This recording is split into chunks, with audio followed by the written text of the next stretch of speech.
Jain sir. Sir चहा सांगितलाय. Very good. जरा खाण्याचं काय बघा. तेही सांगितले सर. बायको 2 दिवस बाहेर गेले ना, त्यामुळे सगळे जरा वाद झालेले. नाही सांगितलं. Good good. आणि हां अरे हो, काय तुमचं नाव मेमाणे? हो सर. मेमाणे. मोठा आरसा मागवा. आरसा? आरसा. आईना है मेरा चेहरा गाणं ऐकलं का तुम्ही? हो सर ऐकलंय. परत एकदा नीट ऐका. आणि एक फुल फिगर आरसा आणा. नाही म्हणजे आरसा आहे आपल्या कॅबिनमध्ये, छोटा आहे, मोठा पाहिजे. हां मागवतो सर. शाबास. मग सांगा आपण कोण आहे? आपण कोण आहोत? Sir police. त्याच्या पलीकडे जाऊन विचार करा. म्हणजे पोलीस. पोलीस आहोत, पण पोलीस म्हणजे आपण जनतेचे सेवक आहोत. हो सर. आपल्याकडं आल्यावर त्यांना असं वाटलं पाहिजे की यांच्याकडनं आपण सेवेचा उपभोग घेतला पाहिजे. हो सर. त्यासाठी आपण प्रफुल्लित ताजेतवाने दिसायला हवं. मी सतत आपण त्याचे चेहरे पडलेले मरगळलेले असं दिसून काय टाळणार नाही, बरोबर की नाही? हो सर. तर तुम्ही काम करा. त्यासाठी एक आपल्या रूममध्ये मगाशी सांगितलं होतं तुम्हाला आरसा. आईना है मेरा चेहरा तो आणून ठेवा. आपल्याकडे आहे आरसा, छोटा आहे पण तो फुल फिगर आरसा पाहिजे. म्हणजे आपण कसे ताजेतवाने दिसले पाहिजे. ठीक आहे सर, करतो अरेंज. अरे मी म्हणा एक मिनिट. बरं एकदा सॅल्यूट करा. जैन सर. हे शाबास. बरं हां ते हे मागून ठेवा. काय म्हणतात त्याला हो? फुसफुस. काय? फुसफुस हो. ते काय म्हणजे? फुसफुस म्हणजे बॉडी स्प्रे. नाही बरेचसे जवळ आहात तुम्ही. बॉडीच नाही, नुसती रूम सुद्धा ही झाली पाहिजे. काय? Air freshener sir. करेक्ट. मी विचार करत होतो की तुम्हाला शब्द आठवतोय की नाही, पण आठवतोय तुम्हाला. पाहून ठेवा, म्हणजे सगळीकडे असं मन प्रफुल्लित होतं आपलं. मागवतो सर.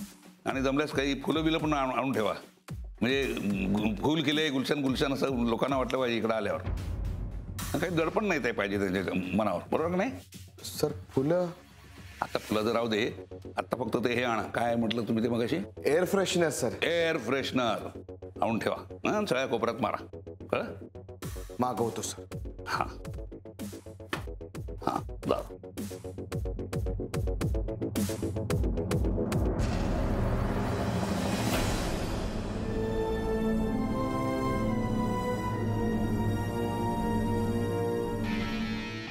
तिवारी मैं अंदर जा रही हूँ, किसी से कुछ बात मत करना. लेकिन मैडम अगर किसी ने हमसे बात करने की कोशिश की तो?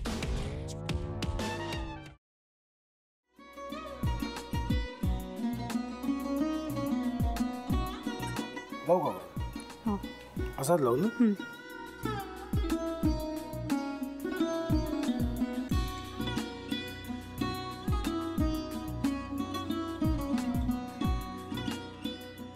आता काय करायचंय? आता आपण ड्राय स्टफिंग दुसरं काय करणार आपण त्यात?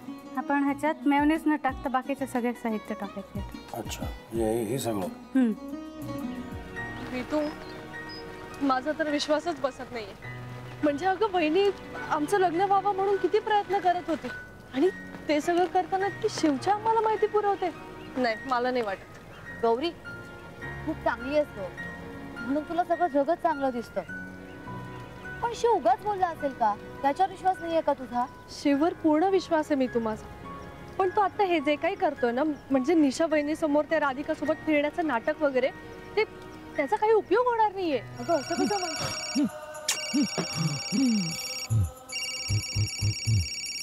अगं नीलिमा, जतीन भाईंचा कॉल आहे.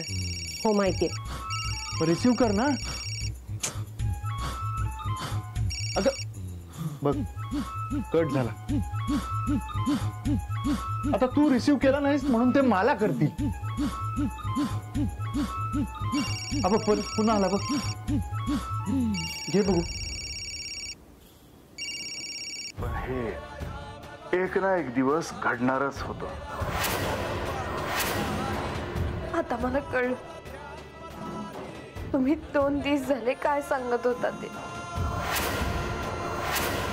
बनू हे संकेत असतात आणि हे ठरवून येत नसतात.